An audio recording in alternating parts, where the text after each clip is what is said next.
ببخشید. سلام. راستش من اطراف قدم میزنم، بر مردم شعبده بازی میکنم و خب دوست دارید اون رو ببینید، پولی هم قرار نیست بدیم. اوکی.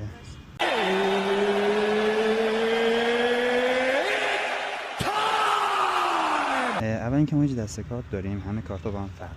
خب من دست کارت رو باز میکنم و یک کارت از وسط دست انتخاب. متاسفانه دستم تمیز نیست. I'm here to tell you right now, we don't care. باش برش دار.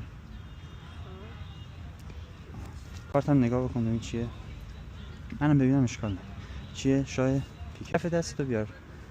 من شاه پیک رو میذارم توی دستت. خب با اون دست اگه میشه روشو بپوشون. اینجا ما یه کارت رندوم داریم. چیه؟ 3 گیشنیز. من این 3 گیشنیز رو پشت دستت آروم میمونم و اتفاق اینجا میفته الان به جای 3 گیشنیز توی دست من شاه پیک، و اگه توی دست من شاه پیک باشه توی دست تو چی؟ نگاه. خیلی عجیب. مرسی، من خوشحال شدم.